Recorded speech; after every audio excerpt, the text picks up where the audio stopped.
thank the gentleman for yielding, and I thank the gentleman from South Carolina, Mr. Wilson, and the gentleman from New York, Mr. Chabot, for their leadership on this legislation here today and previous to this. And I rise in support of H.R. 7954, the Tropical Forest and Coral Reef Conservation Reauthorization Act of 2020. It's bipartisan legislation that I introduced with my Democratic colleague and friend from California, Brad Sherman, as a companion to legislation that Senator Portman introduced previously in the Senate.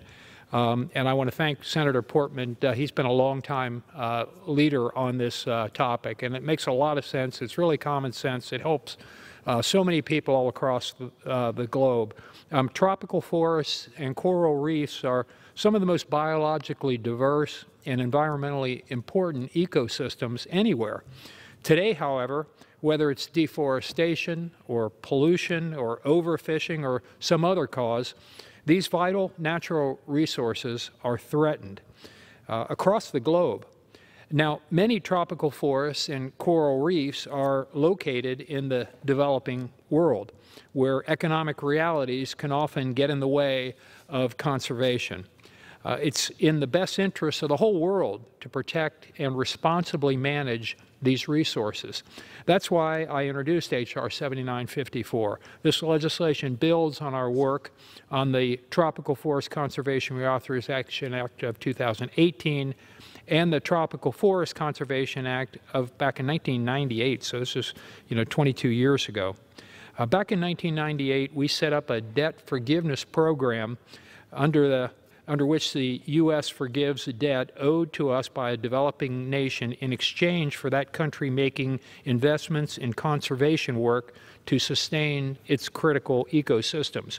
Agreements under this program also strengthen local economies by supporting sustainable development of these resources, as well as civil society groups in partner nations that conduct conservation work. And this program has proven results. Since 1998, as was mentioned, the U.S.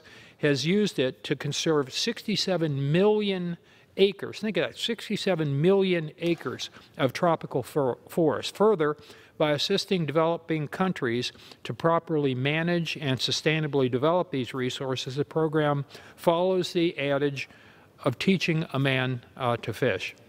With these benefits in mind, I'm proud to say that our legislation has received the support of the Conservation International, the World Wildlife Fund, the Wildlife Conservation Society, the Nature Conservancy, among others. Finally, our legislation sets a sharp contrast with what the Chinese development model is.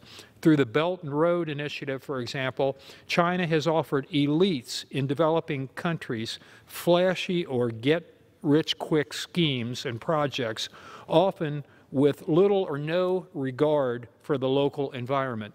Citizens in these countries are taken advantage of.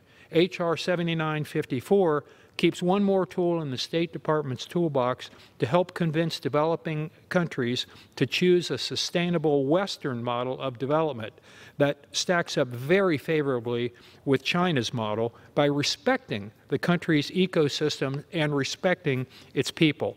Passing this bill, H.R. 7954, extends a highly successful conservation program and helps counter China's pig-in-a-poke development model.